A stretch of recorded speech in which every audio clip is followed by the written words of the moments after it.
जब एक बाप ऑर्डर कर देता है, जब एक दादा ऑर्डर कर देता है या दादी अपनी पोती के लिए बोलती है कि ये तो बिगड़ गई है, इसको तो तमीज़ नहीं है, हमारे ज़माने में तो ये होता था, ये देखो इसको तो पहनने का ही सलीका नहीं है, देखो कहाँ जा रही है, देखो मुँह उठाया और चल दी। तो इस बात को समझना पड़ेगा कि आखिर वो बोल क्यों रही है।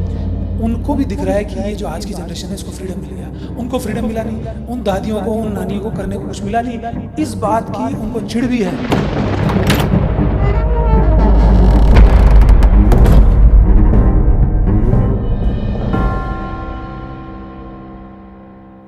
हिंदुस्तान में जॉइंट फैमिली हमेशा से रही है। अब वो धीरे धीरे यूरोपियन कल्चर की तरफ जाते हुए, बल्कि कुछ देश तो ऐसे हैं जैसे यूके है कि वहाँ 16 साल के बाद में बच्चे को बोला जाता है अपनी लाइफ शुरू करो, अपना पार्टनर ढूंढो, अपना परिवार बसाओ। इवन 40 इयर्स की एज में लोग बोलते हैं कि लाइफ बिगिनस एट 40। हमारे यहाँ कमाने वाला भी न कमाने वाला भी जॉइंट फैमिली में चलते थे। तो दरअसल रिश्ते जो बोले जाते हैं या रिश्तेदार जो बोले जाते हैं, क्या ये ज़रूरी है जीवन के लिए? वो पश्चिमी शैली अच्छी है या हमारी ये शैली अच्छी है?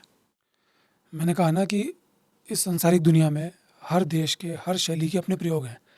उन्होंने जीवन को कैसे देखा है ये उस पर डिपेंड करता है।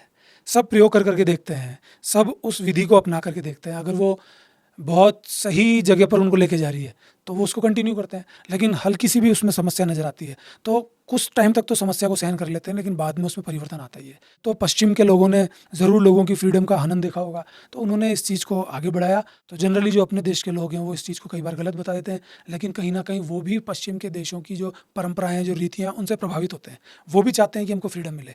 जब एक बाप ऑर्डर कर देता है, जब एक दादा ऑर्डर कर देता है या दादी अपनी पोती के लिए बोलती है कि ये तो बिगड़ गई है, इसको तो तमीज़ नहीं है, हमारे ज़माने में तो ये होता था, ये देखो इसको तो पहनने का ही सलीका नहीं है, देखो कहाँ जा रही है, देखो मुँह उठाया और चल दी।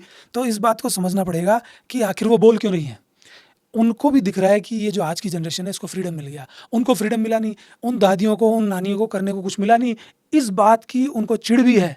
अंदर से ये बात बड़ी अटपटी लगेगी कि नहीं, वो तो आपके भले के लिए समझाना चाहती हैं। देखो, अरे इस उम्र में उनको काहे का भला करवाना है, उनकी खुद की हालत ख़राब है, उनके खुद के पाँव कब्र में जा रहे हैं। लेकिन हकीकत ये है, उनको इस बात की चिढ़ होती है कि ये जो नई लड़की है, जो स्वतंत्र लड़की है, उसको ये स्वतंत्रता कैसे मिली, क्योंकि उन्होंने हमेशा अपनी ज़िंदगी दबिश में निकाली है। तो उस एंगल से तो पश्चिमी जो कल्चर है वो शुरू से ही बहुत शानदार रहा है। आप पश्चिमी क्यों मानते हैं, आज हमारे देश में भी इस कल्चर को आगे बढ़ाया जा रहा है, और आने वाले टाइम में क्या पता आज से 10 साल बाद, 20 साल बाद जो खुलापन आ जाए वो और ज़्यादा आ जाए।